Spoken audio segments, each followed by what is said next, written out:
Ben and Leigh, thank you both for joining us for a joint update here. We go straight into the team side of things. It's been a pretty positive start to life in League Two this season. Are you both pleased with the start that Michael and the team have made? Yeah, I mean, who wouldn't be? 2 wins, contrasting wins from the attacking fluid performance against Hartlepool, as opposed to the dogged defensive performance against Newport. So you've seen both sides of the same team, and I found that actually quite interesting to see that we can muscle it out as well as play fluid, attractive football. So yeah, pleased, but I always look at after 10 games, not 2. But yeah, we're pleased. I certainly am pleased with 6 points out of 6, and it's great. Yeah, so encouraging. I wouldn't go beyond encouraging. Yeah, absolutely. Very encouraging. Really proud of the players having battled through adversity, particularly in the most recent game, and proud of Michael and Wayne and the management staff. But yeah, of course, it is a marathon, not a sprint, right? So 2 matches down, 44 to go, and a lot of football left to be played. 16 new players brought in so far this summer. A lot of people will be asking, is that our window done now, or is there still room for more players to come in? Yeah, it's not necessarily done. So there is room for, we are looking at some additional things, really just to shore up a couple areas.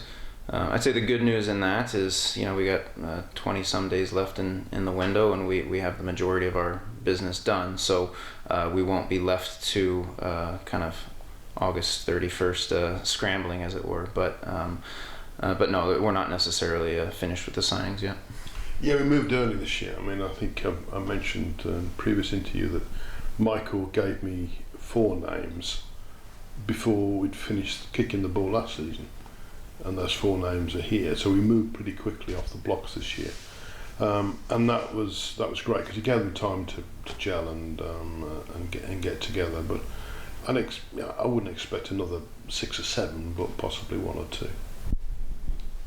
After the good start to the season, supporters will obviously be looking up, and it's okay now to set targets, isn't it? But it's all about managing those expectations. But targets have been set, haven't they? They have, yeah. I mean, we have a very long-term view, so I'll say the same thing right now that I said from the get-go, which is that our aim is to be back in League One, and our ultimate aim is to be a League One team that's pushing for promotion to Championship. And at no point have we put a fixed timeline about that, but that's our ambition. That matches the ambition that Michael's stated, and for this season specifically, I think we have the makings of a very good campaign. So I think taking some meaningful strides towards that is what we'd like to see this year. Yeah, I don't want to burden Michael with any more than he's burdened with us anyway, which is a lot.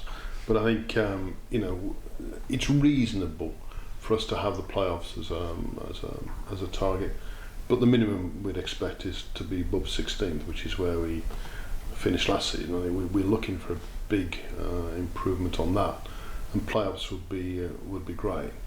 But as Ben says, we're taking a longer term view of it, but expect us to be looking for a big improvement on what you've seen over the last year or 2, certainly. Improvements on the pitch, and there's been plenty of improvements off it as well in regards to what's been done around the stadium. A lot of people can see all the Poundland signage coming in, and there's experienced energy solutions on the community side of things. Are those improvements in the stadium now complete, or are there still more things happening? Yeah, there's more things set to happen, and so yeah, I think a number of things. Obviously, there's some specific investments that we've made around the stadium to freshen it up and bring a new look, and then also the tremendous work that our commercial team has done with Poundland and our other sponsors to bring in the new sponsor signage and all the rest. So yeah, place looks outstanding, and no, we're not done. There will actually be a lot of work, both in terms of actually updating the physical infrastructure, and then also from an operational standpoint, just to continue to every day to get one day better at providing a positive experience for our supporters. There have been plenty of comments about that improvement in the matchday experience. We took those feedbacks on board last year, and it is all now about making sure that it becomes a much more enjoyable matchday for everybody who's coming, not just on the pitch but off it as well. That's right. I mean, obviously the football is the center of it all, so that's a huge core of it, and we've spent a lot of time focusing on improving the football side of it. But yeah, that's really a main focus area for ours is how do we make that off the pitch supporter experience get better every time they come to Powell & Bescott Stadium. Yeah, I mean, I agree. I think we focused a lot of attention on it. We've done a lot of research work into the experience of being a supporter of Walsall Football Club, and I suppose in some ways it's competitive. We want to be better than anybody else, and that's what we're driving to achieve. Sometimes we let ourselves down a little bit on the matchday experience, and so I get some feedback, but by and large it's pretty good. And often, as we all know, by the results, where people put up with a lot more when you've won than they would if you've lost. But generally, we're still driving in that direction. Those improvements, Ben, when Travella Group came in, we spoke about the Saddlers Club. You spoke quite a lot about that, and you also spoke about reuniting the club with the freehold, Leigh, as you have done on numerous occasions as well. Is there an update on those two subjects? Yeah, good question. So obviously we have made the commitment to refurbish and reopen the Saddlers Club. We've also made the commitment to cause the club to exercise its purchase option on the stadium, reunite the club with the freehold.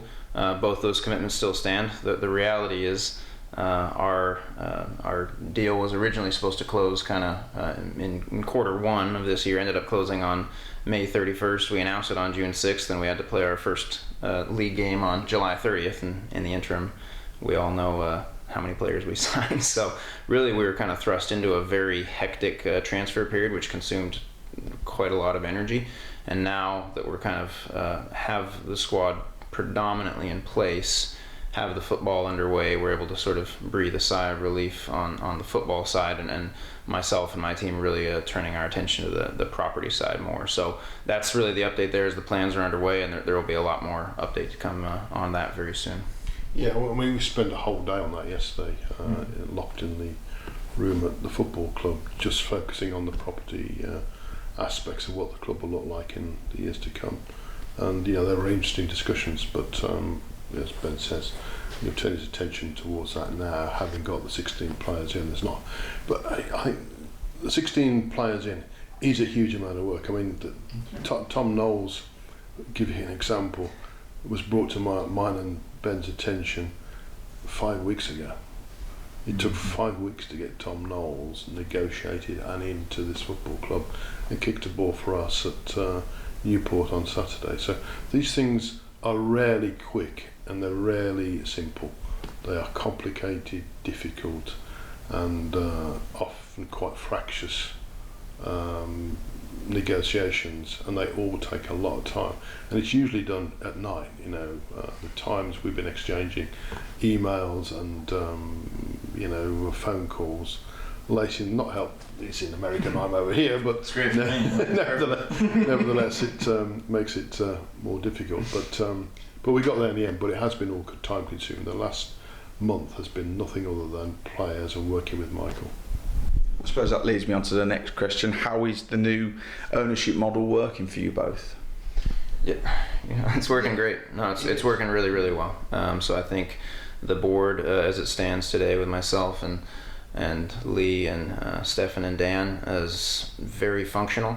Our 3 associate directors are still meeting regularly and adding value to the club, but our 4-member board is meeting every Friday, very agile, able to make decisions quickly, and just as co-chairman, Leigh and myself have a outstanding working relationship, talk probably every day, if not multiple times a day, and I view Leigh as a mentor and have a lot to learn from him. So I'd say it's just been very tension-free, and I think we're making great strides as a football club, and so I would say it's really working to plan, or better than plan. So I agree. I mean, these things can be difficult at times, but it hasn't been. It's been collaborative. It's been quite a lot of fun, actually, and it's been, from my personal point of view, as people have commented on the fact that it's the first time they've seen me smile for a while, and I think that's probably fair, because as someone I can share quite a big burden of football club ownership with with Ben, who has more of it than I do. So that is a sharing of a burden, and certainly I've enjoyed that experience very much. So far, really good. Ben, at the recent Fans Forum, you spoke about that work-life balance. How have you found it so far, and how often will we be seeing you here at around the stadium and around the training ground? Yeah, I've found it really good. I mean, it's been impressed on me even more since the season has started how important it is to be present in person. So I will be here at the training ground, at the stadium, at the home matches, at the away matches. I was away at Newport on Saturday. I'll be home at Swindon tonight, and then back in another 3 to 4 weeks here. So yeah, I will be here regularly. I said this in the Fans Forum. I'll say it again here. It's very important that I balance being a good co-chairman with being a good father to my daughter back home. Everything's a balance, but no, I will be in the stadium very regularly. That's great to hear, and I think on a final note in regards to something that we talked about previously, Leigh, between ourselves, it can be the fan behaviour at stadiums. They've been fantastic so far. They've been fantastic for a while now. It's just those small minority that sometimes can let everybody down, but it's not just at our club, it is at every club as well. And is there anything that's going to happen this year? I think there seems to be a trend across all football clubs that post-COVID behaviour has been a problem, and I think it's just a very small minority that cause the atmosphere of the stadium to be not what we'd like. People throwing flares, and even the Villa game there's a flare thrown.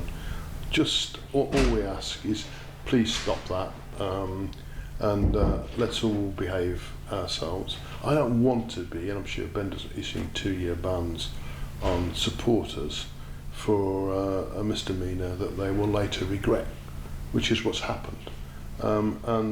So all I ask is let's all enjoy our football, let's all behave, let's all treat each other with some respect, and let's avoid 2-year. Even a discussion about banning supporters for 2 years, which is not what I want.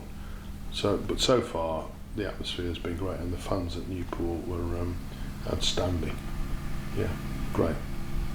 For the both of you, like I said, thank you very much for joining us. Is there any final message from the pair of you as we head into what's going to be a really busy August for us? Yeah, last thing I'll just say is directly to supporters is thank you. I've said this a couple times, but the season ticket support is the highest in 18 years. The number of people who were in Pomlett Behaviour Stadium for the Villa game was the highest in 10 years. So just the outpouring of support from the supporters has been very inspirational to me personally, to our group, and I know to Michael and the players as well. I mean, even we were at Newport on Saturday, and just the number of Walsall fans who travelled down there to express their support. In League Two for any club. Was it? Okay. On Saturday. And we would have sold more. And we sold more. Newport would have allowed us to. Yeah, exactly. They put us in that one end, and it would have been. I think we could have taken well over 1,000 if we'd been allowed to do so. So remarkable, because it's a long way to Newport and it's not easy.